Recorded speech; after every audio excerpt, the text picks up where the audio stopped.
तो जल चढ़ाया ही नहीं, भैरू जी नाराज हो जाएंगे तो भाई गड़बड़ हो जाएगी।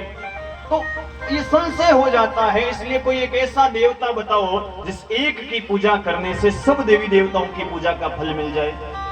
ये दूसरा प्रश्न है। तीसरा प्रश्न हमारा ये है कि भाई वेद के अंदर भगवान का नाम लिखा है अजन्मा। अजन्मा किसको कहते हैं? अजन्मा का अर्थ होता है जिसका कभी जन्म नहीं होता, उसको कहते हैं अजन्मा। यदि भगवान अजन्मा है, वेद कहता है वो परमात्मा अजन्मा है, यदि वो अजन्मा है तो वो दशरथ और कौशल्या का बेटा राम बनकर के उसने जन्म कैसे लिया? यदि वो अजन्मा है तो वासुदेवस्य देवक्याम जातो यस्य चिकीर्षया, तो वासुदेव और देवकी का बेटा कृष्ण बनकर के उसने जन्म कैसे लिया? जब लोगों के पास भगवान का नाम लेने के लिए समय नहीं मिलेगा, थारी मारी करने के लिए टाइम होगा, निंदा चुगली करने के लिए टाइम होगा, ताश पत्ती खेलने के लिए टाइम होगा, लेकिन भगवान के लिए लोगों के पास समय नहीं मिलेगा।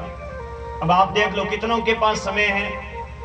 भाई निमंत्रण आयो है, 2-4 दिन तो जार आवनो ही पड़ी, नहीं तो मास्टर जी ओळबो दे दी भाई बड़े।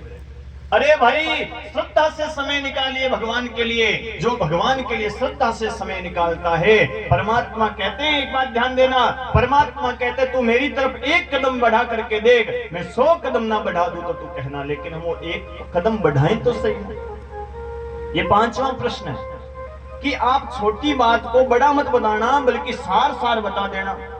और छठा और अंतिम प्रश्न हमारा यह है कि भगवान का यहां पर अवतार हुआ किसके लिए? धर्म की स्थापना करने के लिए। गीता के अंदर भगवान कृष्ण ने खुद लिखा है कि यदा यदा हि धर्मस्य ग्लानिर्भवति भारत अभ्युत्थानम धर्मस्य तदात्मानं सृजाम्यहम् परित्राणाय साधूनां विनाशाय च दुष्कृतां धर्म संस्थापनार्थाय संभवामि युगे युगे। हे अर्जुन, जब जब धर्म की हानि होगी और अधर्म का विकास होगा तब तब मैं अवतार लूंगा। अच्छा, छठा प्रश्न क्या है कि भगवान ने धर्म की स्थापना करी, समझ में आ गया, लेकिन धर्म की स्थापना करके जब भगवान अपने वैकुंठ को चले गए तो धर्माकम शरणम गतः, धर्म कहां गया? वो तो बेचारा अकेला पड़ गया, भगवान चले गए, तो ये धर्म कहां गया? इसने किसकी शरण ली? आप हमें ये बताइए। सूत जी महाराज कहते हैं आपके प्रश्न बड़े सुंदर हैं और मैं आपको इन प्रश्नों के जवाब दूंगा, लेकिन प्रश्नों के जवाब देने से पहले मैं श्री सुखदेव जी महाराज को प्रणाम करना चाहता हूं। अब सुखदेव जी का नाम लिया तो ऋषि फिर प्रश्न करने लगे, महाराज सुखदेव जी कौन है? हमने तो नाम पहली बार सुना है, आप प्रश्नों का जवाब तो बाद में देना, पहले आप हमें सुखदेव जी के जन्म की कथा सुनाइए। इनका नाम भागवत में क्यों आता है? सूत जी महाराज कहते हैं, ऋषियों ध्यान से सुनना, मैं आपको पहले सुखदेव जी के जन्म की कथा सुनाता हूं। सुखदेव जी गोलोक के अंदर राधा रानी की गोद में निवास करते थे। एक बार राधा रानी ने कहा, बेटा सुखदेव आप इस मृत्यु लोक में जाओ और जन जन में भागवत का धर्म का प्रचार करो। तो सुखदेव जी कहते हैं, माता इस मृत्यु लोक में भगवान विष्णु की माया जो है ना, वो माया बड़ा परेशान करती है, वो माया ने हमें पकड़ लिया तो मेरा कल्याण कैसे होगा? तो राधा रानी ने आशीर्वाद दिया, भगवती ने, शक्ति ने, कि जाओ बेटा मेरा आशीर्वाद है, भगवान की माया तुम्हें मोहित नहीं करेगी। सुखदेव जी के जन्म की कथा को ध्यान से सुनना। सुखदेव जी कैलाश पर्वत पर एक सुग्गी पक्षिणी, एक तोती के गर्भ के अंदर अंडे के रूप में प्रकट हो गए। एक बार नारद जी ने सोचा कि भाई सुखदेव जी का जन्म होगा तभी संसार में धर्म का प्रचार होगा, सुखदेव जी का जन्म होना चाहिए। नारद जी महाराज ऐसा विचार करके सीधे कैलाश पर्वत की ओर गए। और नारद को तो आप जानते ही हो, नारद किसका अर्थ है? नारद किसको कहते हैं? एक मारवाड़ी में कहावत चलती है नारद जी के विषय में कि नारद, जिसकी बात को कोई रद्द ना कर सके उसका नाम है नारद। और हमारे शरीर में नारद किसको कहते हैं? हमारे मन का नाम नारद है, ध्यान देना। ये नारद ऐसा संत है जो 2 मिनट से ज्यादा कहीं बैठ जाए तो बिना लड़ाई झगड़ा कराए नारद खड़ा नहीं होता है। और महाराज लड़ाई झगड़ा हो रहा हो और नारद जी चले जाए तो झगड़ा शांत और हो जाता है।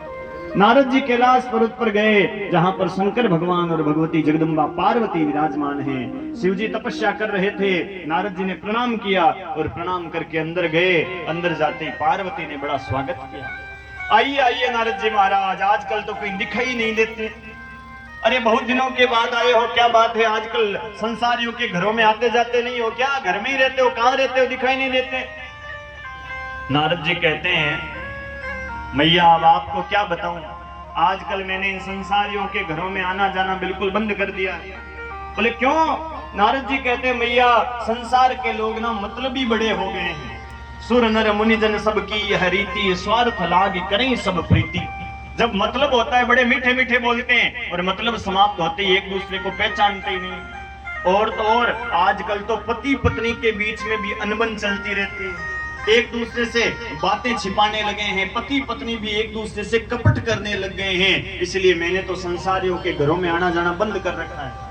पार्वती कहती है नारद जी दूसरों के घर की बात मैं नहीं जानती, मैं तो अपने घर की बात करती हूँ भाई। परबीती नहीं करनी चाहिए, घरबीती करनी चाहिए। मैं तो घर की बात बताती हूँ। मेरे पति है ना शंकर भगवान, वो तो मुझसे इतना प्रेम करते हैं, इतना प्रेम करते हैं कि गुप्त से गुप्त बात भी मुझे बताते हैं। कहते हैं कि गुरु कान में जो मंत्र देवे ना, वो गुरु मंत्र किसी को बताना नहीं चाहिए। आप भगवान की पूजा करो, माला फेरो, और माला फेरते फेरते भगवान का कभी दर्शन हो जावे ना, तो उस झांकी को मन के अंदर रखो, तीसरे को बताओ मत, मन में रखो।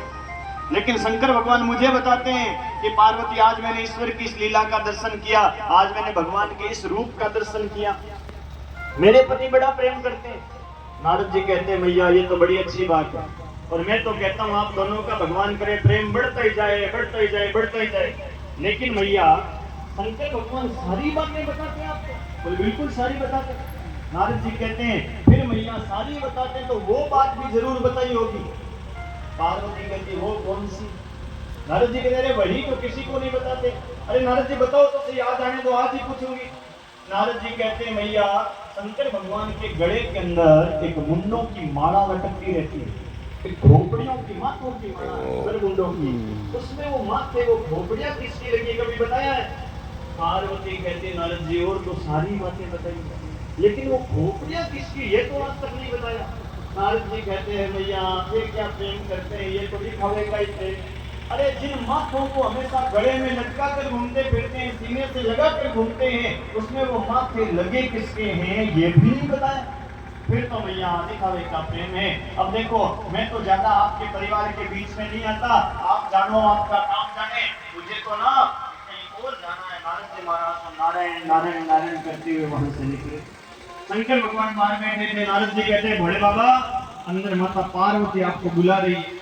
शंकर भगवान कहते हैं नारद जी आप अंदर जाकर आए हो तो पार्वती तो बुलाएगी, आप जरूर अपना काम करके आए हो।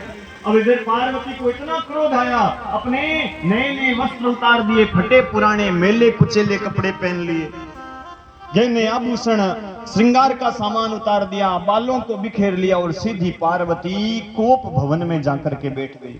कोप भवन तो जानो सगड़ा, एक नाराज होने का अलग से कमरा होता था, जैसे पढ़ाई का कमरा अलग है, भगवान का कमरा अलग है, पहले नाराज होने का अलग कमरा होता था, कोप भवन नाम दिया जाता था उसको। पार्वती कोप भवन में बैठी, शंकर भगवान आए, कहने लगे गणेश की माँ, ए गणेश की माँ, अरे कोप भवन में कैसे बैठी है, कालिका का रूप कैसे बनाया है, नाराज क्यों हो? पार्वती कहती बस बस बस भोले बाबा आप तो बात ही मत करो, अंदर से भी काले और बाहर से भी काले।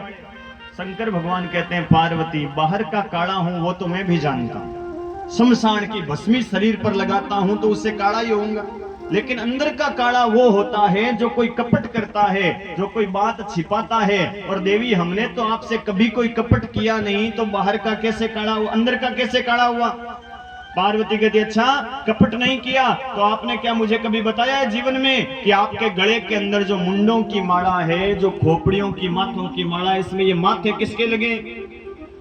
शंकर भगवान कहते हैं देवी आपने कभी मौका ही नहीं दिया बताने का, लेकिन यदि हम आपसे प्रेम करते हैं और उस प्रेम की कोई निशानी है ना, तो सबसे बड़ी निशानी ये मुंडों की माला है। देखो देवी वैसे तो आप जगदम्बा हो, पराम्बा हो, शक्ति हो, लेकिन आपको लीला करने के लिए बार बार अपना शरीर छोड़ना पड़ता है और दूसरा शरीर धारण करना पड़ता है। देखो पार्वती आप तो हमें छोड़कर चली जाती हो, लेकिन हम आपसे इतना प्रेम करते हैं, इतना प्रेम करते हैं कि आपके जाने के बाद आपकी खोपड़ी को उठाकर अपनी माला में डालकर सीने से लटकाए घूमते फिरते हैं। पार्वती ये माथे किसी और के नहीं है, ये खोपड़ियां सारी आपकी लगी हुई है, ये माथे थारा ही है पार्वती। अब महाराज पार्वती कहती है भोले बाबा अब आपने ऐसी कौन सी दवाई खा रखी है, कौन सी चूरन चटनी चाट रखी है जिससे आप तो मरते ही नहीं हो और मुझे बार बार मरना पड़ता है, बार बार जन्म लेना पड़ता है, ऐसी दवाई मुझे भी बताओ। अब शंकर भगवान के सामने पार्वती ने जिद पकड़ लिया, शंकर भगवान कहते हैं पार्वती तू सुनना चाहती है क्या मैंने पान कर रखा है? तो मैंने एक अमर कथा का पान कर रखा है, और जो जीव वो अमर कथा पी लेता है उसका संसार से जन्म मरण का चक्कर छूट जाता है।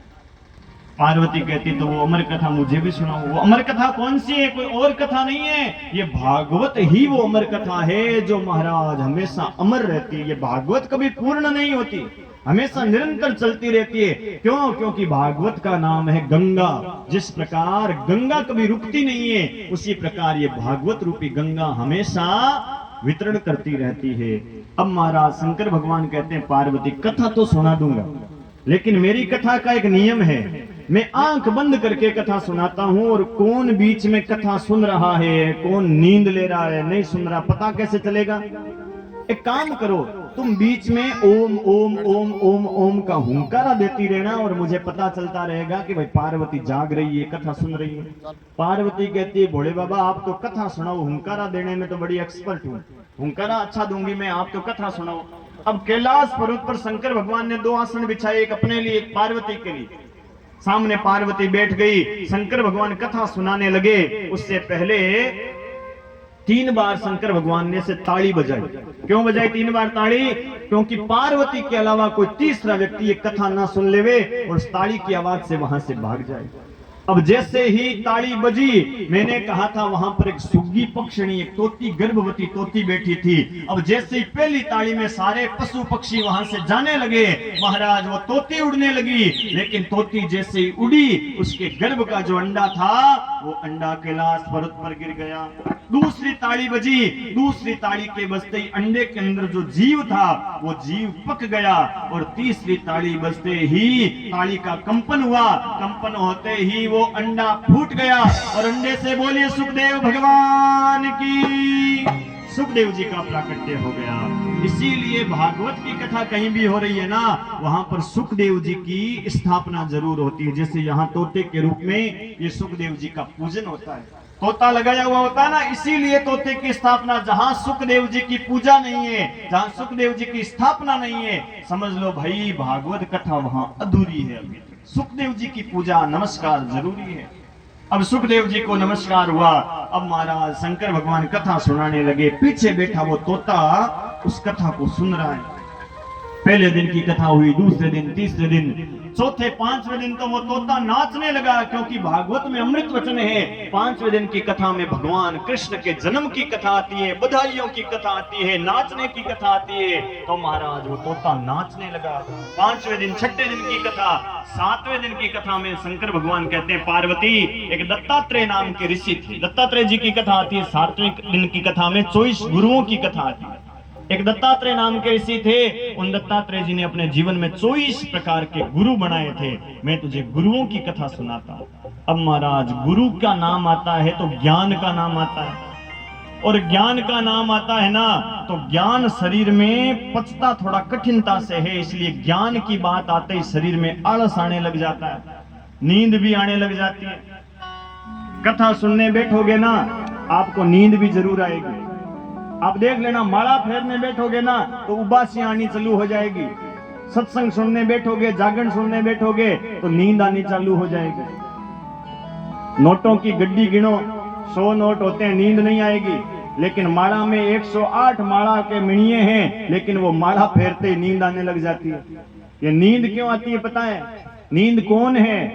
ये नींद जो है, ये नींद कुंभकर्ण की पत्नी का नाम है, निद्रा देवी।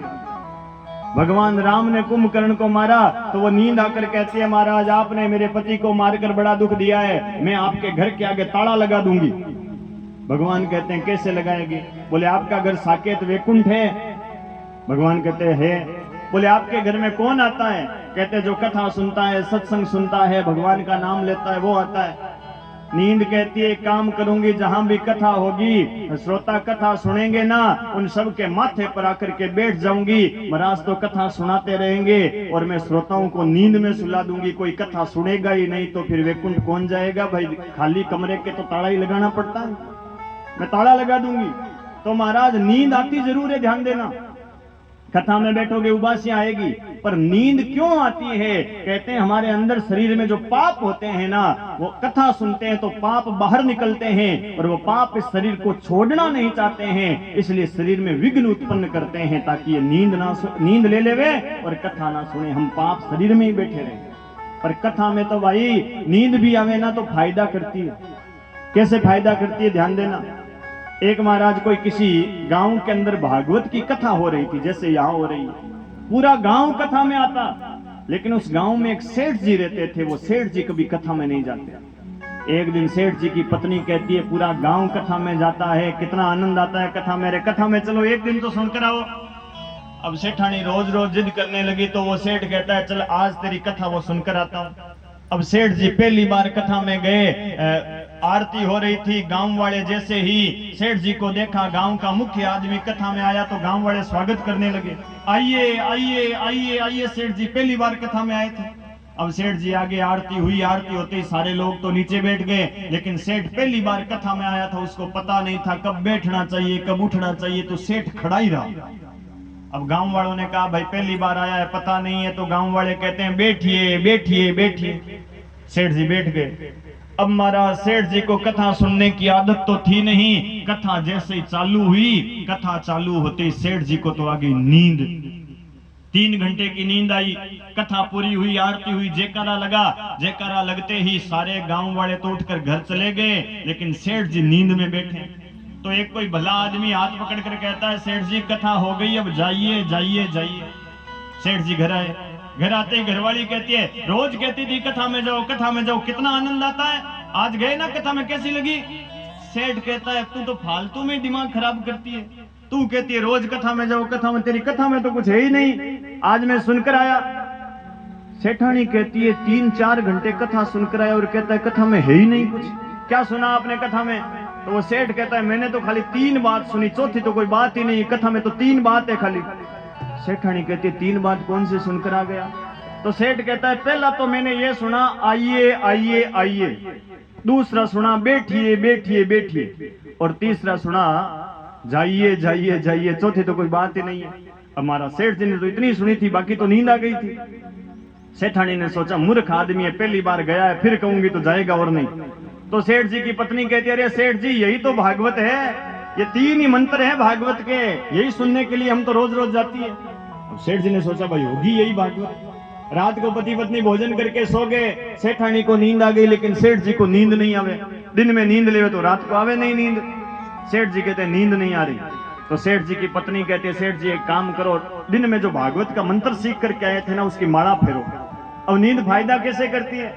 सेठ जी पलंग पर बैठ गए, माला फेरने लगे, मंत्र क्या बोल रहे हैं? आइए आइए आइए, बैठिए बैठिए बैठिए, जाइए जाइए जाइए। अब भाग्य से उसी दिन सेठ जी के घर में कोई चोर आ गया, दीवार कूद करके चोरी करने लगा, सोचा सब सो गए हैं चोरी करते हैं। अब चोर जैसे ही अंदर आने लगा तभी सेठ जी मंत्र बोल रहे थे आइए आइए आइए आइए। चोर ने सोचा ऐसा कैसा सेठ है, सामने से बुला रहा है, जरूर ये अभी तक जाग रहा है, इसने मुझे देख लिया है, किसी कोने में छिप करके बैठ जाता हूं, जब सब सो जाएंगे तो चोरी करूंगा।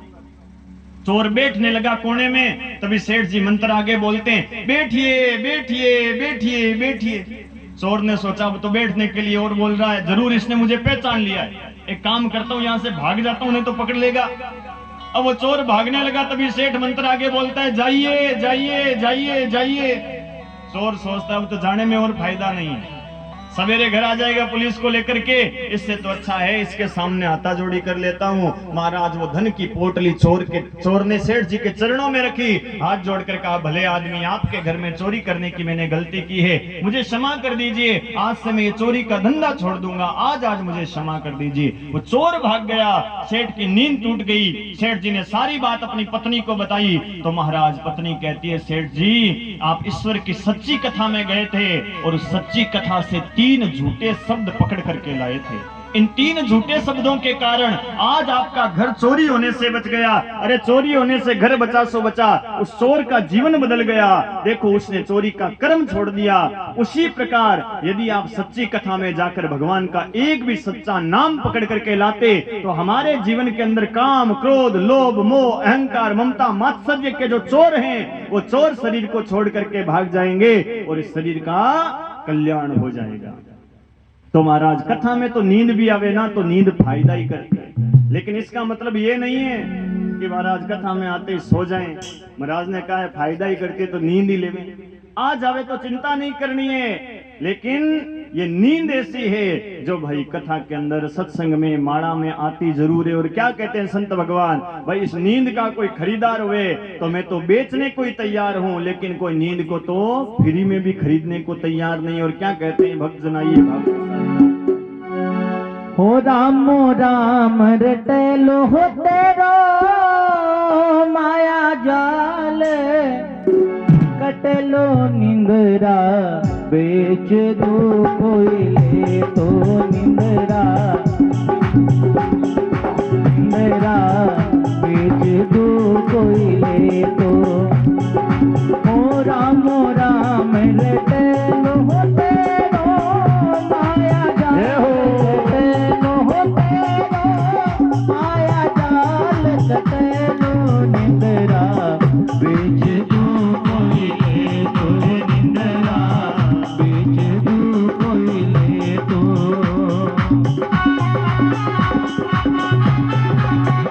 श्री राधे जय हो, हरि बोल।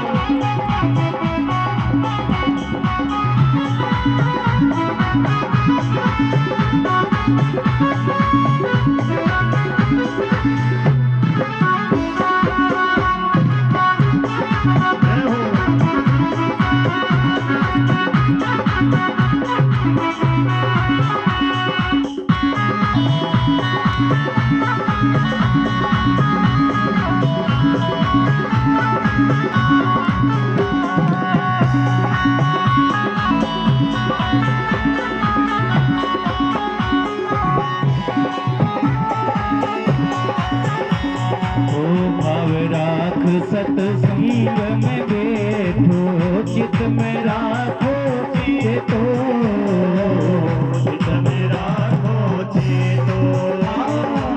भाव राख सत्संग में बैठो चित में राखो चेतो, चित में राखो चेतो। हाथ जोड़ चरना में लिपटो, हाथ जोड़ चरना में लिपटो, जय कोई संत मिले तो निंदरा बेच दो कोई ले तो, निंदरा बेच दो कोई ले तो।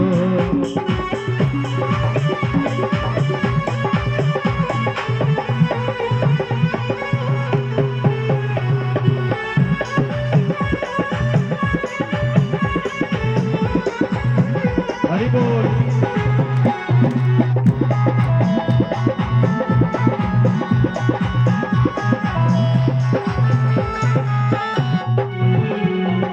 पापाइया के मन 5 बेच दो, जे कोई ग्राहक हो तो, जे कोई ग्राहक हो तो। हाँ पापाइया के मन 5 बेच दो, जे कोई ग्राहक हो तो, जे कोई ग्राहक हो तो। ओ पाचा में से 4 छोड़ दो, चार छोड़ दो, काम रोकड़ा दे तो निंदरा बेच जो कोई ले तो, निंदरा बेच जो कोई ले तो।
भक्त वत्सल भगवान की। और महाराज माता पार्वती को नींद आने लगी। अब सुखदेव जी ने सोचा, पीछे बैठे तोते ने सोचा कि माता ने हुंकारा बंद कर दिया ना तो शंकर भगवान कथा बंद कर देंगे। तोता ऐसा पक्षी होता है जो मनुष्य की आवाज की नकल करना जानता है। तोते के सामने आप कोई बंद करके और उसके सामने राम राम राम राम राम राम ऐसे रटवाना चालू करेंगे ना तो तोता राम राम बोलने लग जाता है। अब 7 दिन हो गए थे, वो ओम ओम का हुंकारा सुना था। सुखदेव जी ने मनुष्य की आवाज में ओम ओम ओम का हुंकारा देना चालू कर दिया। कथा पूरी हुई और कथा पूरी होते ही शंकर भगवान ने जयकारा लगाया और जयकारा लगती पार्वती की नींद खुली और नींद खुलती पार्वती कहती है भोले बाबा अब आगे कथा सुनाइए, दत्तात्रेय जी ने और कितने गुरु बनाए।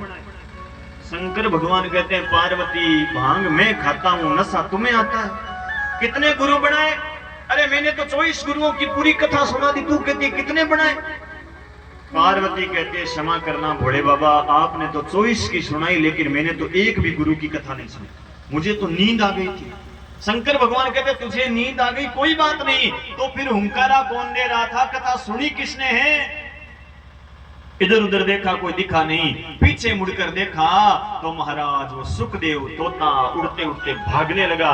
शंकर भगवान कहते हैं इसने कथा सुनी है, कथा सुनना कोई अपराध नहीं है, लेकिन इसने कथा की चोरी की है, क्योंकि भागवत की कथा हमेशा व्यासपीठ के सामने बैठ करके श्रवण करनी चाहिए, पीछे बैठकर श्रवण नहीं करनी चाहिए। कई लोग कहते हैं महाराज माने तो घर ही घनी चौखी सुनी चाहिए, रेडिया घनी ठेठ टंकी मत लगाए डायरेक्ट घनी सुनी जाए, लेकिन महाराज उस कथा का ज्ञान तो मिल जाएगा, पर जो फल होता है ना कथा का वो सामने बैठकर श्रवण करने से प्राप्त होता है।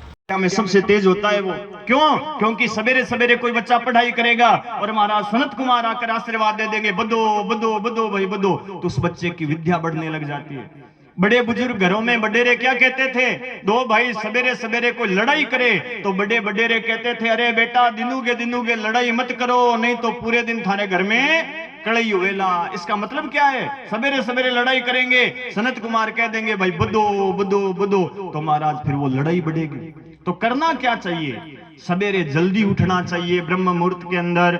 गांव के अंदर ये कथा प्रजापति परिवार में हो रही है, इस भागवत की रोज 7 परिक्रमा लगानी चाहिए। सवेरे सवेरे कई माताएं बहनें भाई लोग परिवार के लोग परिक्रमा लगा रहे थे, रोज 7 परिक्रमा। इस भागवत में 24 अवतारों की कथा आती है। सवेरे जल्दी उठो, स्नान करो, बच्चों को जल्दी उठाओ, भगवान का पूजन करवाओ, हनुमान चालीसा का पाठ करवाओ, बच्चों को हनुमान चालीसा याद करवाओ, कोई माता जी की आरती स्तुति ऐसा कुछ याद कराओ, भगवान के धर्म की कुछ बातें याद कराओ बच्चों को। ये पहला अवतार है। दूसरा अवतार जो है कहने लगे वारा भगवान का है, तीसरा संत नारद जी का अवतार है, चौथा अवतार नर और नारायण का है, पांचवा कपिल भगवान का अवतार है, छठा दत्तात्रेय जी का अवतार है, सातवां यज्ञ भगवान का अवतार है, आठवां ऋषभ देव जी महाराज का अवतार है। ये जो जैन धर्म होता है ना, जैन धर्म में जिस प्रकार सनातन धर्म में 24 अवतार हैं, वैसे जैन धर्म में 24 तीर्थंकर होते हैं। उनमें पहला तीर्थंकर है श्री ऋषभ देव जी महाराज, और ये ऋषभ देव जी भगवान विष्णु के 8वें अवतार हैं। ये जैन धर्म हमसे अलग नहीं है, सनातन धर्म ही है, जैन पंथ है, धर्म सनातन ही है। 8वां ऋषभ देव जी का अवतार हुआ, 9वां पथु जी महाराज का अवतार हुआ, 10वां मत्स्य अवतार हुआ, 11वां कच्छप अवतार हुआ, 12वां धन्वंतरी अवतार हुआ। ये कच्छप अवतार धन्वंतरी अवतार चौथे दिन कथा आएगी ना, तब उसमें समुद्र के मंथन की कथा आएगी। 14 रत्न निकलेंगे, वो 14 रत्न आपको बताएंगे, काया पर घटाएंगे, और उस समय ये धन्वंतरी, मोहिनी और महाराज ये कच्छप अवतार की कथा आएगी।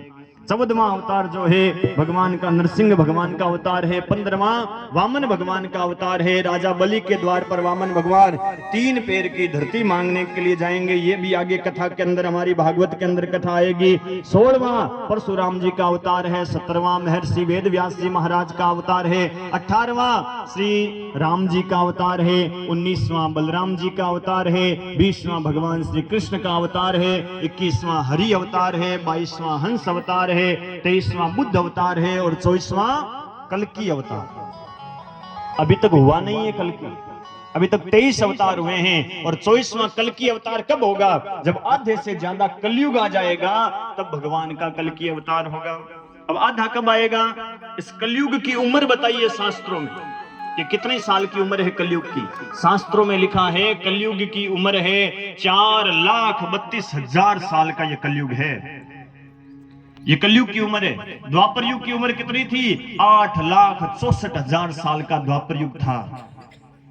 त्रेता युग की उम्र कितनी थी? 12,27,000 साल का त्रेता युग था। इस प्रकार ये युगों की उम्र है। 4,32,000 साल का कलयुग है और अभी तक कलयुग के 5,200 साल व्यतीत हुए हैं। ऐसा समझ लो कलयुग के पैर का अंगूठा भी नहीं टिका है और हमारे घरों में कितना पाप बढ़ने लग गया है, कितना अन्याय, कितना अधर्म होने लग गया है। जो भागवत की शरण में जाता है, जो परिवार के अंदर भागवत को बिठा लेता है, उसके घर से कलयुग बाहर चला जाता है। लेकिन मुख्य अवतार शास्त्रों में दो बताए हैं, राम कृष्ण दो एक है, अंतर नहीं निमेष। राम और कृष्ण का जो अवतार है वो पूर्ण अवतार है। कई अवतार अंश अवतार हैं, कई कला अवतार हैं, कई आवेश अवतार हैं, लेकिन पूर्ण 16 कला अवतार राम और कृष्ण के अवतार बताए। सूत जी महाराज कहते हैं कि एक बार की बात है, व्यास जी महाराज अपने आश्रम के बाहर चिंतित उदास स्थिति के अंदर बैठे थे। तभी व्यास जी के पास नारद जी आए और नारद जी कहने लगे, व्यास जी आप चिंता में क्यों बैठे हो? आपकी उदासी का कारण बताइए। व्यास जी कहते हैं, नारद जी मैंने 4 वेद बना दिए। पहले वेद एक था, व्यास जी ने वेद के भाग करके वेद बना दिए 4। कितने वेद हैं? 4 वेद है। ध्यान देना, कौन से? ऋग्वेद, यजुर्वेद, सामवेद, अथर्ववेद। ये 4 वेद व्यास जी ने बना दिए। और व्यास जी कहते हैं मैंने 17 पुराण लिख दिए। लेकिन फिर भी संसार के जो लोग हैं वो भगवान के नाम में, भगवान की भक्ति में नहीं लगते। केवल खाना पीना, उठना, गाना, नाचना, खेलना, कूदना, हंसना, इसी के अंदर संसार में लगे हुए हैं। इसलिए मेरा मन उदास है कि मैंने इतना प्रयास किया, 4 वेद बनाए, 17 पुराण बनाए, लेकिन फिर भी लोग भगवान में नहीं लगते। ऐसा कौन सा उपाय करूं? इसलिए मेरे मन में चिंता है, संतोष नहीं है। नारद जी कहते हैं, व्यास जी जीव को कहीं ना कहीं संतोष तो होना चाहिए। सबसे बड़ा जो धन होता है ना इस संसार में, वो संतोष रूपी धन होता है। गोधन, गज धन, बात धन और रतन धन खान, जब आवे संतोष धन सब धन धूलि समान। लेकिन संतोष होता नहीं है। किसी को धन से संतोष नहीं होता, 99 का चक्कर लगा रहता है। 99 हो गए, एक और हो जाए तो पूरा 100 हो जाएगा। फिर 199 हो गए, एक और हो जाए तो 200 हो जाएगा। ये चक्कर मिटता नहीं है। महाराज धन से संतोष नहीं है, किसी को रूप से संतोष नहीं है। गोरा है वो और गोरा होना चाहता है, काला है वो और क्रीम लगाता रहता है, सोचता है और गोरा हो जाऊं। किसी को अपने पद से संतोष नहीं होता। अच्छा, किसी को तो नाम से ही संतोष नहीं होता। कई लोग हमसे कहते हैं, महाराज मारो नाम कोई थे रखायो, थारे पिताजी रखायो, कोई बढ़िया स्टैंडर्ड नाम रखाऊं तो आज रे जमाने रो। अब पुराने जमाने में नाम यही होया करता भाई, अटपटाई कोई। एक कोई महाराज कथा याद आ गई, एक कोई शेर री पढ़ी लिखी बाई रो ब्याह कोई गांव रे मायने हो गयो। अब भी गांव रे मायने बाई रे और तो सुख संपत्ति लोहा रे जिया समृद्ध गांव हो, शेर नहीं लारे छोड़े। अब महाराज भी बाई रे और तो सब कुछ बढ़िया, पण भी बाई रे घराले पतिदेव रो नाम थोड़ो अटपटो हो। बाई देखियो भाई घर रे मायने कोई लाडू नाम बुलावता वेला, पुराने जमाने में नाम आपा धूड़िया फूस ऐसा ही रखता। कोई लाड रो नाम हैला, गांव रे मायने तो परिवार में बढ़िया नाम है। अब 4-5 दिन बाद बाई सासरे में रही, कोई गांव रो भाई आवे और बुलावे, अरे भाई टंटन पाल जी घरे कहीं टंटन पाल जी। भाई देखियो मारे पति रो नाम टंटन पाल, मैं मारे पीरे जाऊं सहेलिया पूछी थारे घरवाला रो काई नाम है तो हंसी हो जाई। बड़ी बात जी काठो करियो। महीनों 20 दिन सासरे में रुकी, बा देखियो कि भाई गांव में ऐसो नाम है, कोई भाई गिनायता में, मेहमाना में, प्रसंगिया में तो कोई बढ़िया नाम होवेला। अब महीनों 20 दिना में कोई भाई मेहमान गिनायत प्रसंगी आवे, आवाज लगावे, अरे टंटन पाल जी घरे कहीं टंटन पाल जी। भाई देखे आनो तो नाम ही टंटन पाल। टंटन पाल नाम रे आदमी रे सगे मैं रह नहीं सकूं। महाराज भी बाई ने संतोष नहीं हुए, भी नाम रे लारे बाई बा घर छोड़ जाती रही। मार्ग रे माई ने भी बाई ने एक कोई अर्थी मिले, 4 आदमी खांडे माथ उठाड़ा, राम नाम सत्य बोलता लेन जाऊंता। बाई पूछे भी अर्थी ने के भाई साहब मर गया जका कौन है, आनो काई नाम है बताओ तो थोड़ो। बेअर्थेड़ा के भाई साणो नाम तो राम जी रो घणो ही चोखो अमरचंद है, के नाम अमरचंद है, अरे अमर नहीं हो या मर गया। बोले भाई नाम अमरचंद होने में कोई अमर हो तो पूरे संसार रो नाम अमरचंद रखा देवता जन्म लियो जगह ने तो मरनो ही पड़ी।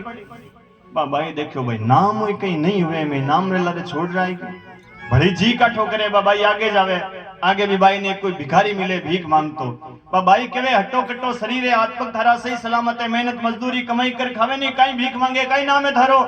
वो भिखारी के भाई नाम तो राम जी रो मारो धनपत है के नाम धनपत और धन नहीं है भीख मांगे के भाई खाली नाम रो धनपत हूँ धन रो धनपत नहीं हूँ धन है नहीं जनी भीख मांगू।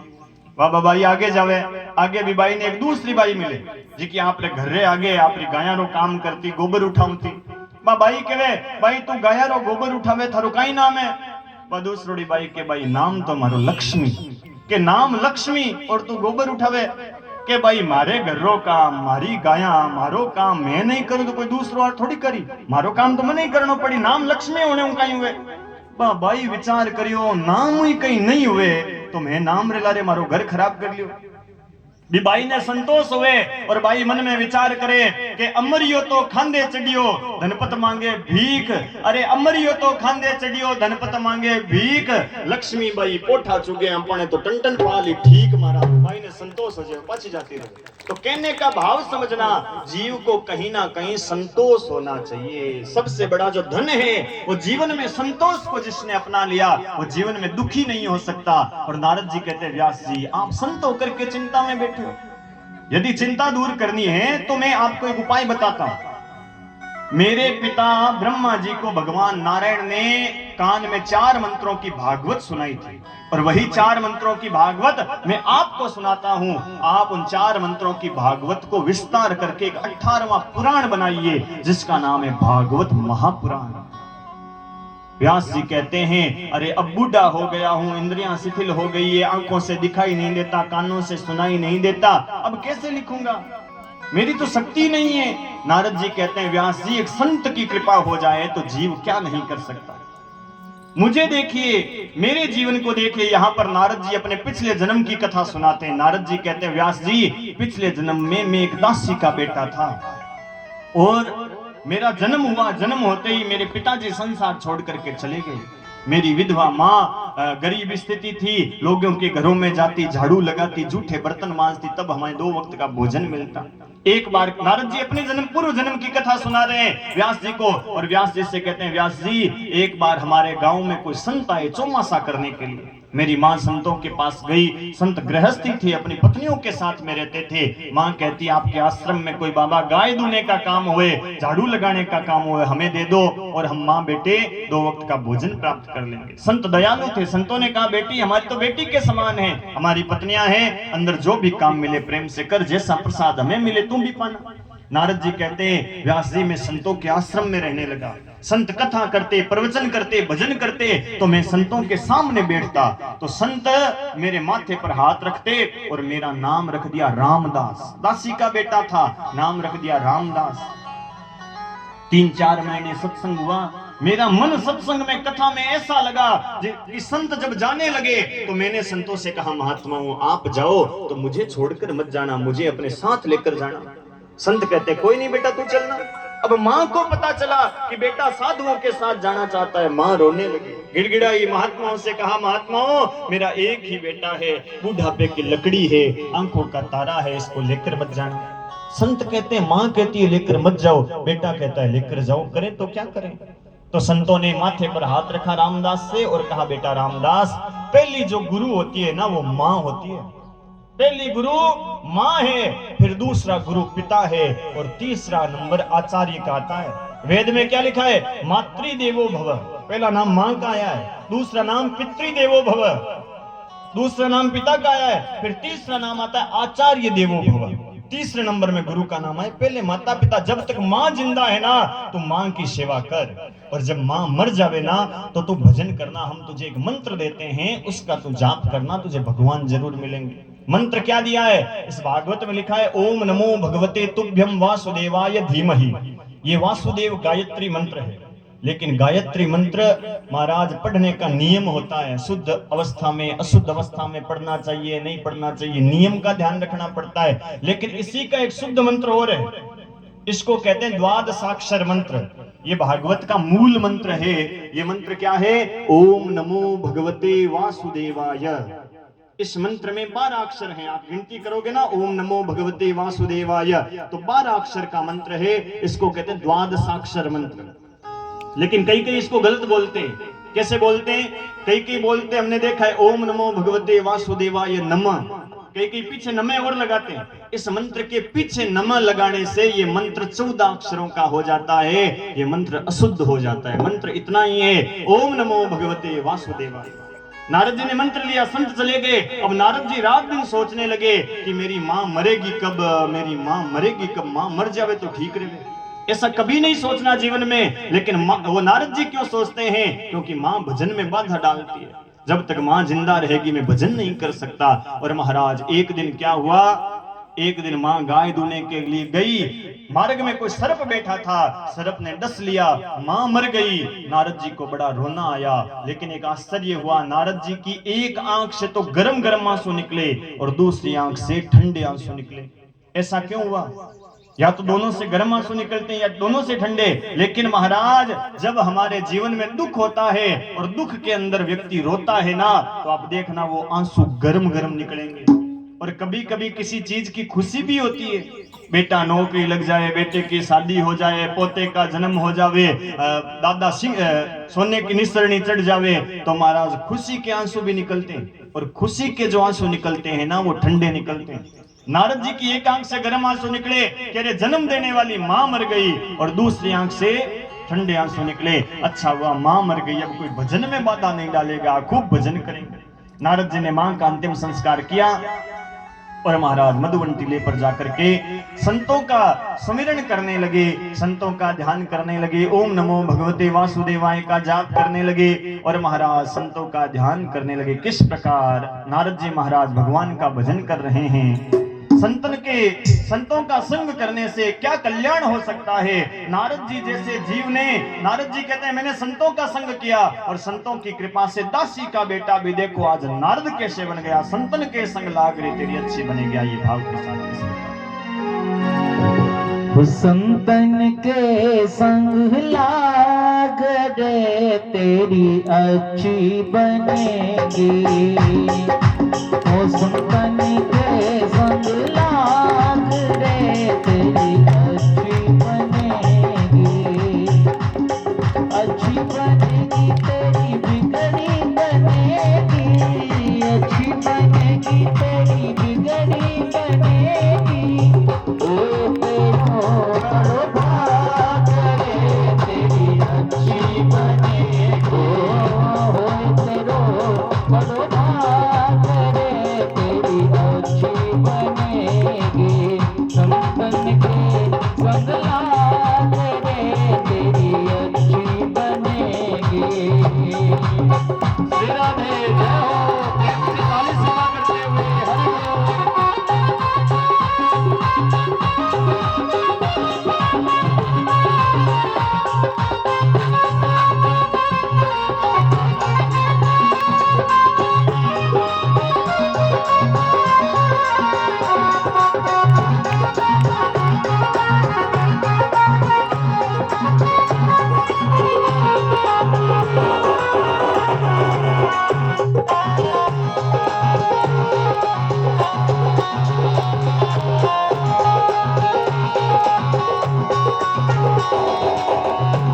संतन संग करी पुण्य कमाई। संतन संग करी पुण्य कमाई। ओ संतन संग करी पुण्य कमाई। संतन संग करी पुण्य कमाई। राम चरण अनुराग रे तेरी अच्छी बनेगी। राम चरण अनुराग रे तेरी अच्छी बनेगी। संतन के संग लाग रे तेरी अच्छी बनेगी।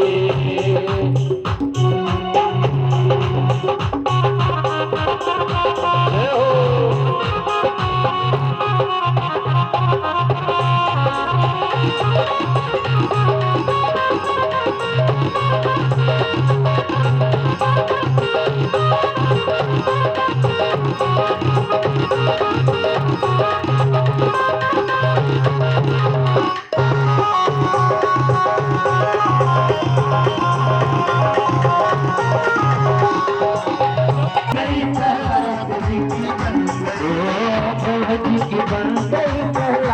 जी की बन गई, देव जी की बन गई, प्रहलाद जी की बन गई।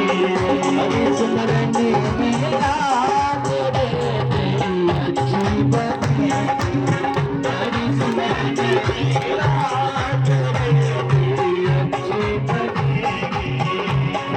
ओ संतनी के संग याद रे तेरी अच्छी बनेगी।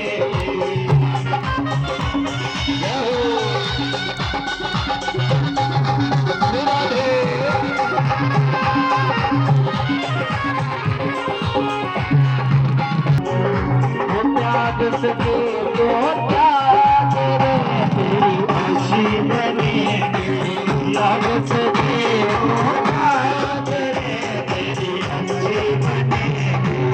संगत के साथ रे तेरी अच्छी बनेगी, संगत के संग लाग रे।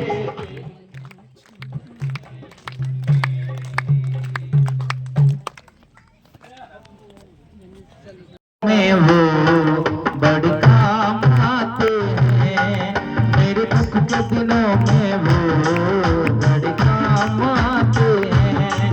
जब कोई नहीं आता मेरे शाम आते हैं, जब कोई नहीं आता मेरे शाम आते हैं। दुख के दिनों में वो बड़े काम आते हैं, मेरे दुख के दिनों में वो बड़े काम आते हैं।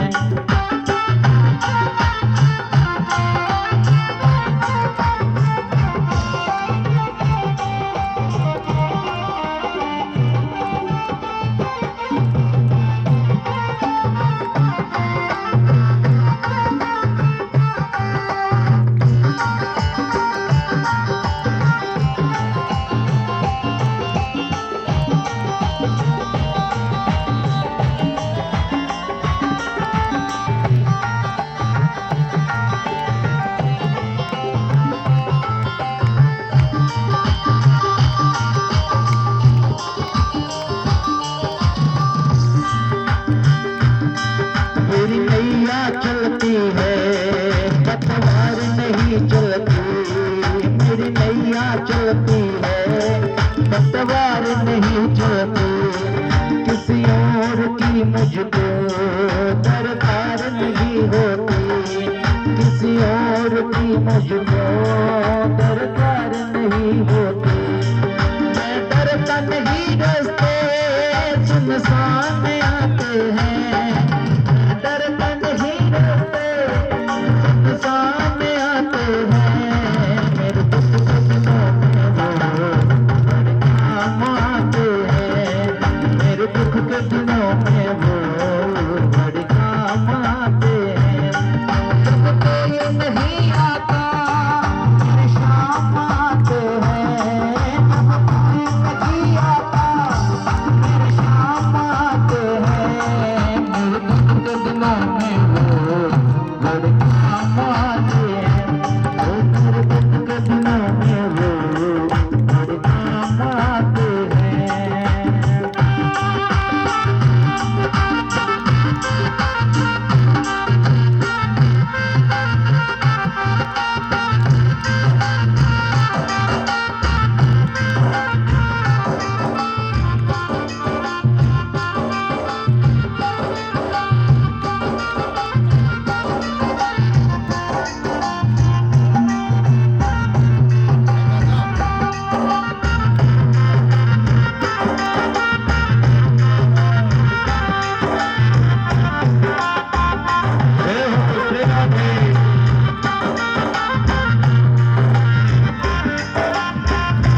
पल में मान जाते हैं, हर भक्तों का कहना पल में मान जाते हैं।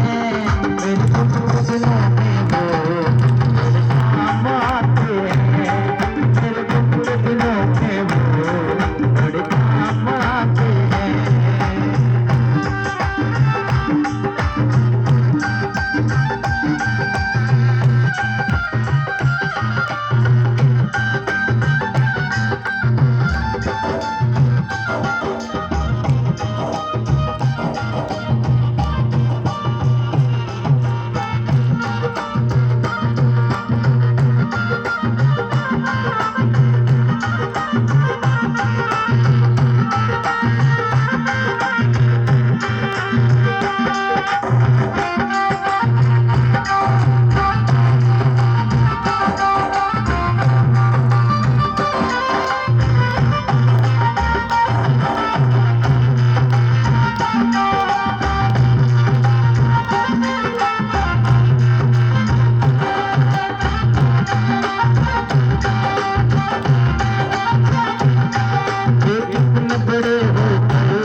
अपने भक्तों के दुख पल में स्वीकार करिए, अपने भक्तों के दुख पल में स्वीकार करे। ये बोले सब कुछ पहचान जाते हैं, ये बोले सब कुछ पहचान जाते हैं।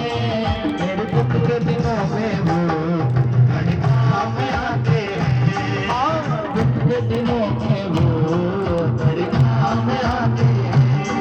मेरे दुख के दिनों में वो बड़े काम आते हैं, दुख के दिनों में वो बड़े काम आते हैं। बोलिए भागवत महापुराण की। जय। भगवान कृष्ण ने रात भर पांडवों को ज्ञान दिया, लेकिन पांडवों के समझ में नहीं आया। तो वही भगवान कृष्ण पांचों पांडवों को, माता द्रौपदी को युद्ध के मैदान में लेकर के गए, जहां पर भीष्म पितामह 54 दिन से बाणों की शैया पर लेटे हुए हैं। आज अर्जुन के द्वारा चलाए गए तीरों से भीष्म पितामह के शरीर की खून की एक एक बूंद बाहर निकल गई है। और आज भीष्म पितामह से भगवान कृष्ण कहते हैं, भीष्म पितामह, पांडव आए हैं, ये भारत के राजा बने हैं, आप इन्हें राजनीति की, धर्म की शिक्षा दीजिए। भीष्म पितामह कहते हैं, पांडवों, आप राजा बाद में बने हो, लेकिन राजा बनने से पहले आप गृहस्थी हो, और गृहस्थी को हमेशा 4 बातों का ध्यान रखना चाहिए। हम सब भी गृहस्थी बैठे हैं, ध्यान देना भाई, कौन सी 4 बातें हैं जो भीष्म पितामह ने मरते समय 5 पांडवों को बताई थी। यदि ये 4 बातें हम अपने घर में पालन करें तो भाई हमारा घर जो है ये गमला नहीं क्यारी बन जावे। गमले और क्यारी में फर्क समझते हो? हैं? घर को कभी गमला मत बनने देना, घर को हमेशा क्यारी बना करके रखना। गमले में क्यारी में फर्क क्या होता है? एक क्यारी में आप पानी डालते हो ना, तो वह क्यारी समान रूप से सब पौधों के अंदर बराबर पानी दे देती है। लेकिन एक गमले के अंदर पानी डालेंगे, दूसरा गमला पास में पड़ा हुआ है, सटा करके रखा हुआ है, लेकिन एक बूंद भी पास वाले गमले के अंदर वो पानी जाएगा नहीं। अरे भाई, घर को गमला मत बनाओ, भागवत में आकर के घर को क्यारी बना करके रखो। और जो भागवत के नियमों के अनुसार चलता है, इसकी शरण लेता है, उसका घर कभी गमला नहीं बनता, हमेशा क्यारी बन करके जुड़ करके रहता है। वो 4 बातें भीष्म पितामह कहते हैं, पांडवों, पहली बात ये ध्यान रखो, गृहस्थी का काम है खूब धन कमाना। खूब धन कमाओ, धन बुरी चीज नहीं है, लेकिन जितना धन कमाओ ना, उस धन का 10वां हिस्सा जो हुए वो धर्म के काम में लगाओ। क्योंकि धन के साथ में पाप आता है, और पाप का अन्न लाते हैं तो वो अन्न खाने से हमारी बुद्धि खराब होती है, मन खराब होता है। इसीलिए जितना भी धन कमाओ ना, उसका 10वां हिस्सा धर्म में लगाओ, सत्संग में लगाओ। भागवत कथा में जैसे प्रजापति परिवार ने देखो कैसे अपने धन को सुकृत किया है, और महाराज सत्संग का, भागवत का आयोजन करके केवल अपने परिवार का नहीं भाई, सब भक्तों का ही कल्याण करने के लिए द्वार खोल दिए। पहला काम ये करो कि अपने धन का 10वां हिस्सा धर्म के काम में, सत्संग का, गौ माता का, कोई भी मंदिर का, देवालय का, धर्म का काम कोई भी हुए 10वां हिस्सा धर्म में लगा। दूसरी बात, आंखों के सामने कभी भी पाप होते हुए मत देखो। आपकी भुजाओं में ताकत हुए तो उस पाप को रोको। आंखों के सामने पाप होते हुए मत देखो। तीसरी बात, शरण में आपका शत्रु भी आ जावे ना तो शरण में आए हुए को क्षमा कर दो। चौथी बात, यदि घर में अतिथि आ जावे तो उस अतिथि को भगवान मान करके उसकी सेवा करो। ना जाने किस रूप में नारायण मिल जाए, क्या पता कौन से रूप में भगवान आपके घर में आ जाए, कल्याण कर जाए। ये 4 बातों का हमेशा ध्यान रखो। अब ये बातें भीष्म पितामह बता रहे थे। द्रौपदी पास में खड़ी थी। महाराज द्रौपदी को हंसी आ गई। भीष्म पितामह कहते हैं, द्रौपदी तुझे हंसी क्यों आई? द्रौपदी कहती है, पितामह क्षमा करना, मुझे ऐसे ही हंसी आ गई। भीष्म पितामह कहते हैं, नहीं द्रौपदी, जो कुलवती नारी होती है वो बिना कारण के हंसती नहीं है। तेरी हंसी के पीछे कोई ना कोई कारण है, बता तुझे हंसी क्यों आई? द्रौपदी हाथ जोड़कर कहती है, पितामह याद कीजिए, आज तो आप ज्ञान दे रहे हो कि आंखों के सामने कभी भी पाप होते हुए नहीं देखना, लेकिन उस समय ये ज्ञान कहां गया था जिस समय भरी सभा में दुशासन मेरी साड़ी खींच रहा था। आप उस सभा में बैठे थे, आपकी भुजाओं में ताकत भी थी। यदि भीष्म पितामह आंख उठा करके कह देते तो किसी की हिम्मत नहीं थी कौरवों की सभा में द्रौपदी की साड़ी को हाथ भी लगा देगा।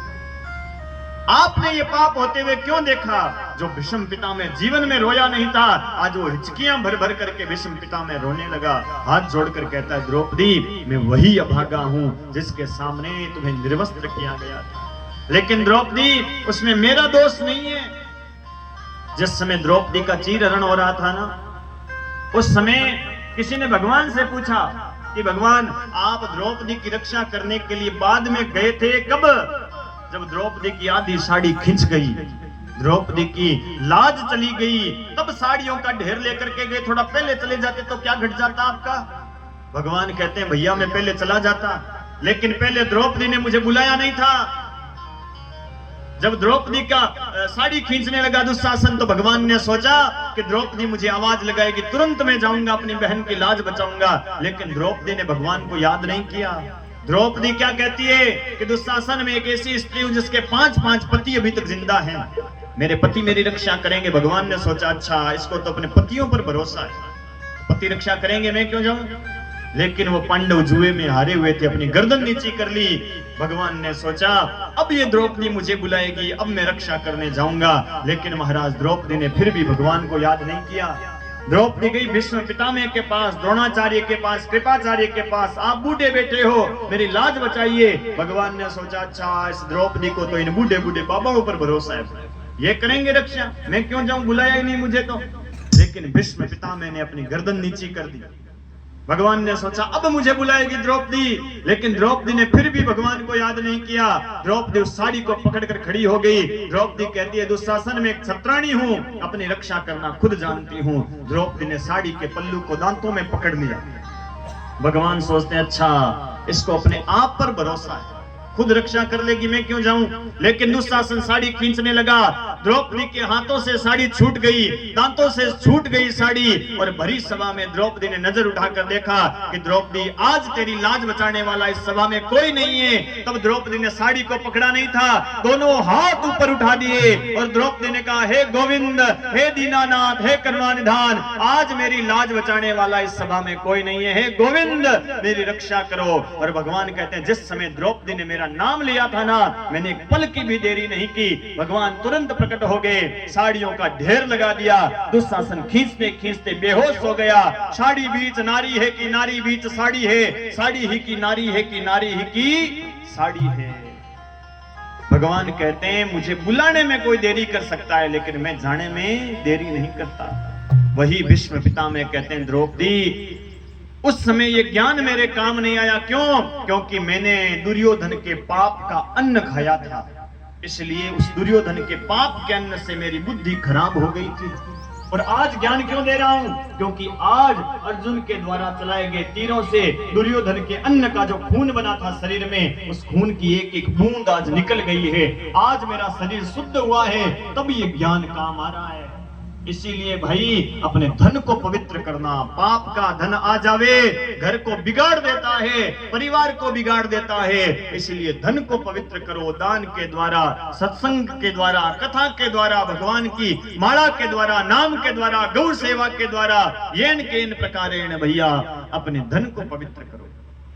विष्णु पितामह कहने लगे कि अब मैं अपने शरीर को छोड़ना चाहता हूं, लेकिन शरीर छोड़ने से पहले मेरी एक बेटी है। बाप की अंतिम इच्छा होती है कि भाई बेटी घर में कंवारी ना रह जाए। भीष्म पितामह क्या कहते हैं, ध्यान देना। भीष्म पितामह कहते हैं मेरी एक कंवारी बेटी है, उस बेटी का विवाह भगवान कृष्ण के साथ करके मरना चाहता हूं। पांडव कहते हैं भाई भीष्म पितामह आजीवन ब्रह्मचारी रहने वाले, उनकी बेटी कहां से आई? तो भीष्म पितामह भीष्म स्तुति में क्या कहते हैं, इति मति रूप कल्पिता वितृष्णा भगवती सात्वत पुंगवे विभुम्नि। मति रूपी बेटी, बेटी कौन सी? भीष्म पितामह की। भीष्म पितामह कहते हैं मेरी बुद्धि रूपी जो बेटी है ना, इस बुद्धि रूपी बेटी का विवाह भगवान कृष्ण के चरणों में करना चाहता हूं, यानी कि अपनी बुद्धि को भगवान के चरणों में लगाना चाहता हूं। और महाराज भीष्म पितामह ने मरते समय प्रार्थना करी है, इतना तो करना स्वामी, जब प्राण तन से निकले गोविंद नाम लेके, फिर प्राण तन से निकले। वो भीष्म पितामह किस प्रकार दो पंक्तियों में भगवान से प्रार्थना कर रहे हैं कि हे प्रभु, जब भी मौत नजदीक आ जावे, आपका नाम होठों पर आ जावे, आपका चेहरा आंखों के सामने आ जाए। और किस प्रकार भीष्म पितामह मरते समय प्रार्थना कर रहे हैं, इतना तो कहना स्वामी, जब प्राण तन से निकले गोविंद नाम, मेरे प्राण तन से निकले। इतना तो कहना स्वामी, जब प्राण तन से निकले गोविंद नाम लेके, मेरे प्राण तन से निकले। इतना तो कहना स्वामी।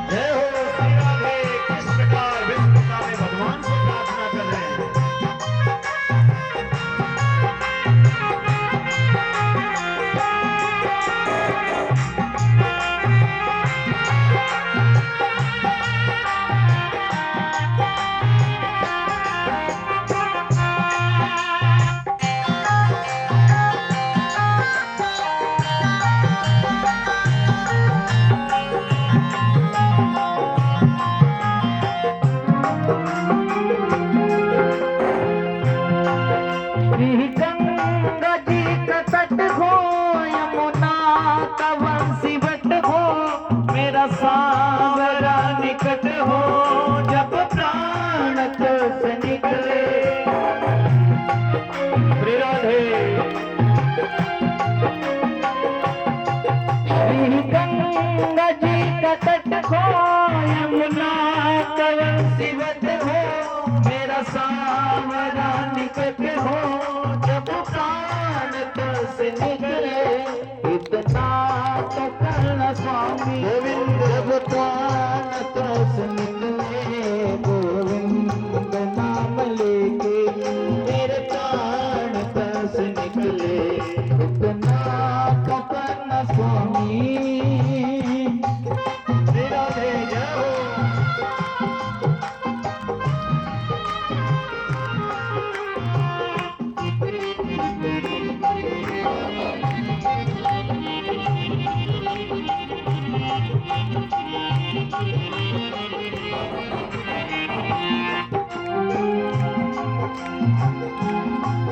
मेरा सावरा खड़ा हो, मुरली में स्वर भरा हो, तिरछा चरण धरा हो, जब प्राण तन से निकले। इतना तो करना स्वामी, जब प्राण तन से निकले गोविंद नाम लेके, मेरे प्राण तन से निकले। इतना तो करना स्वामी। बोली भागवत महापुराण विष्णु पितामह ने अपने पंच भौतिक शरीर को छोड़ा, पृथ्वी का जल में, जल को तेज में, तेज को वायु में, वायु को आकाश में और आकाश को ब्रह्म तत्व में लीन कर दिया। पांडवों ने भीष्म पितामह के शरीर का अंतिम संस्कार, पंच भौतिक संस्कार किया और भगवान कृष्ण द्वारिका नगरी जाने लगे। अर्जुन साथ में गया भगवान के। आज भगवान द्वारिका के राजा हैं, लेकिन फिर भी राजा होने के बाद भी भगवान कृष्ण द्वारिका में पहुंचे हैं तो अपने माता पिता को, बड़े बुजुर्गों को भगवान दंडवत प्रणाम करते हैं। और आप सोना क्यों पहनते हो, हम सोना क्यों पहनते? देखो बिल्कुल संशय की बात है। तो यहाँ समझना कौन से सोने में कलयुग का वास है और कौन से सोने में धर्म का वास है, भगवान का वास। जो सोना आपके घर में धर्म पूर्वक लाया जाए ना, उस सोने में पाप नहीं, कलयुग नहीं, उसमें भगवान का वास है। और जो सोना पाप से लाकर कमाई करके लाया जाए ना, उस सोने में कलयुग का ही वास होता है। आप देख लेना, आपके घरों के अंदर एक सोने की अंगूठी आवे, उस सोने की अंगूठी के लिए दो भाई आपस में के अंदर महाराज प्रेम बढ़ जावे तो महाराज समझना उसमें परमात्मा का वास। घरों के अंदर देखते हैं, पुराने जमानों के अंदर होता था महाराज, एक परिवार के अंदर बूढ़ी माताएं बंटवारा करती थी। पहले ऐसे ही महाराज घर के अंदर सोना बहुत होता था पुराने जमानों में। माँ महाराज 4-5 पोटलियां बनाती और बूढ़ी माँ कहती, ले भाई राजेश, ओ सोनो तू ले ले भाई, ओ तो धन तू ले ले। इतने में छोटा वाला आता है, ले भाई राम बहादुर है, ओ तो तू ले ले। इतने में कहती है, भाई मारो मास्टर छोटो अनिल है, अरे अनिल तू ले ले। इतने में माँ कहेगी, मार दो पोता और है भाई दिवाकर अरुण तू आ भाई, ओ सोनो तो तू ले ले। महाराज झगड़ा हुआ क्या? बेटे कहेंगे माँ है तू हाँ तू दे जितो लेवा, जितना तू देगी ना उतना ही लेंगे, उससे ज्यादा हम आपस में प्रेम से बांट लेंगे। देखो बंटवारा हो गया, झगड़ा भी नहीं हुआ। ये क्या है? ये महाराज प्रेम है। जहां पर प्रेम है ना, वहां पर परमात्मा का वास जरूर होगा। जिस सोने के द्वारा झगड़ा ना हो घर में, बंटवारा भी हो जावे, समझना उसमें परमात्मा है। और जो सोना पाप से कमाया जाए ना, उस सोने में कलयुग का वास। परीक्षित का सोना क्या पाप का था? परीक्षित का खुद का नहीं था।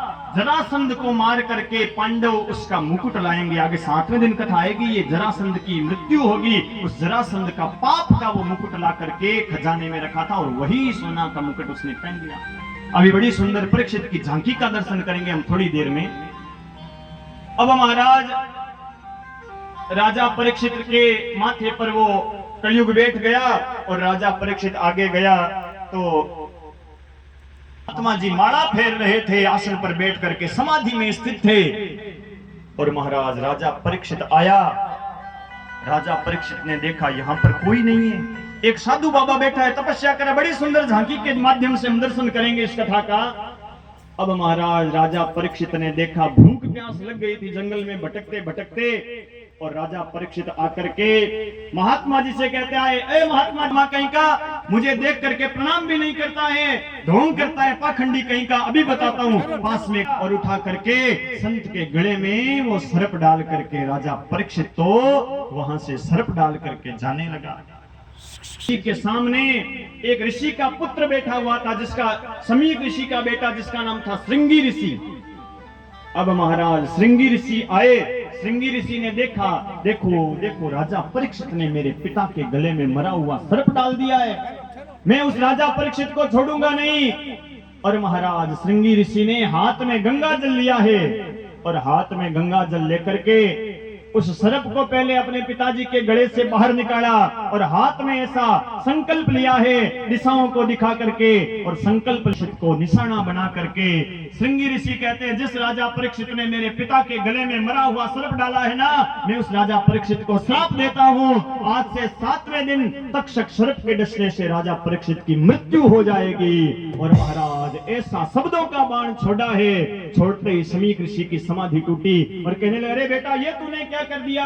राजा परीक्षित को श्राप दे दिया। राजा परीक्षित तो बड़ा धर्मात्मा है, अरे राजा का हमें सम्मान करना चाहिए था, हमारा कर्तव्य है दया करना, तितिक्षया कारुण्या मैत्र्या चाखल जंतुषु, संत को तो दयावान होना चाहिए। लेकिन बेटा जो राजा परीक्षित को श्राप लग गया, अब वो वापस नहीं आता, क्योंकि धनुष से तीर चल गया, वो वापस नहीं आता है। जबान से जो शब्द निकल गया वो शब्द वापस नहीं आता।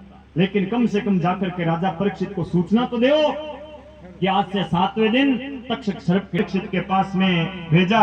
और वो श्रृंगी ऋषि जाकर के राजा परीक्षित से हाथ जोड़कर कहते हैं, महाराज हमारे ऋषि पुत्र ने आपको 7 दिन में मरने का श्राप दे दिया है।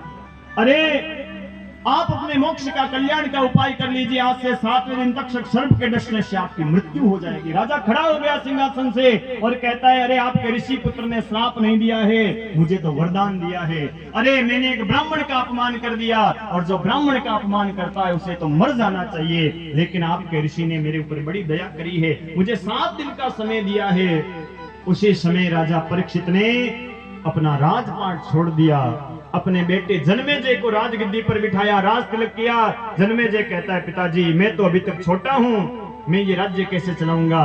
परीक्षित कहता है, बेटा 4 बातों का ध्यान रखना। कौन सी 4 बातें? पहली बात, अपने धन का 10वां हिस्सा धर्म के काम में लगाना। दूसरी बात, आंखों के सामने कभी भी पाप होते हुए मत देखना। तीसरी बात, शरण में शत्रु आ जावे तो भी उसे क्षमा कर देना।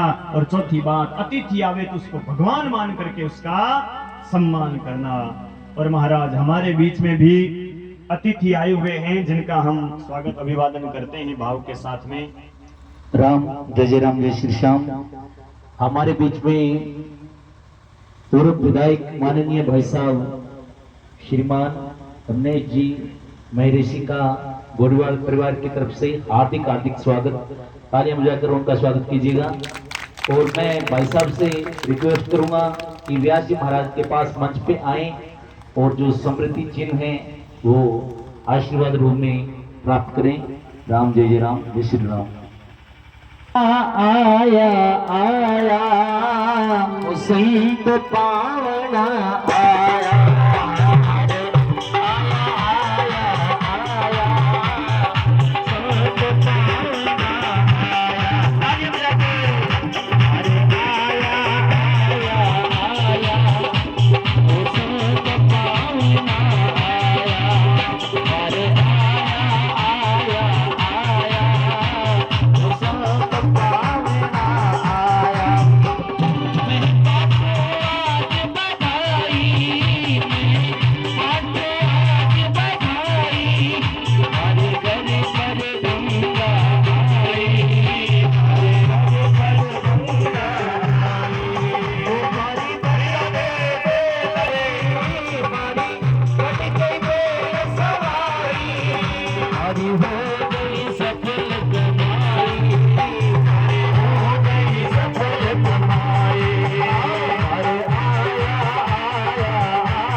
सफल बनाओ, जीवन सफल बनाओ।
वसन्तं वेदारविन्दे भवं भवानी सहितं नमामि।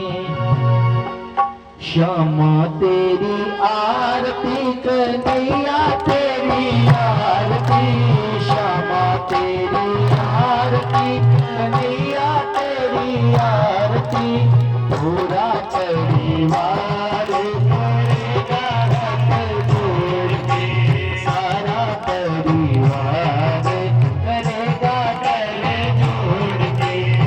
श्यामा तेरी आरती लाला तेरी आरती, श्यामा तेरी आरती गिरधारी तेरी आरती, सारा परिवार करेगा गल जोड़ के, पूरा परिवार करेगा गल जोड़ के।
करेंगे कर जोड़ के।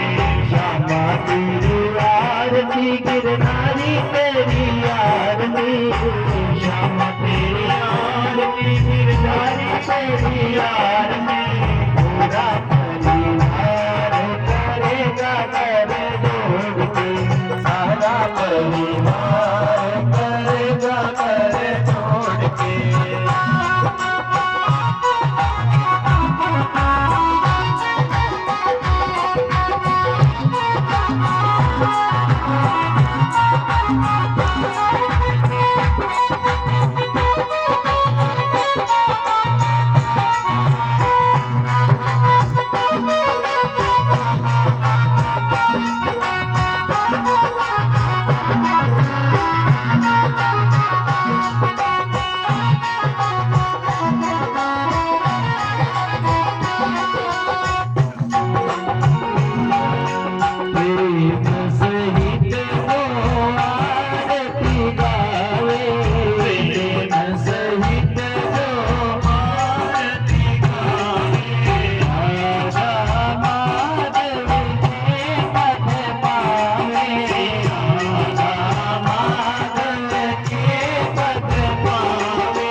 पुष्प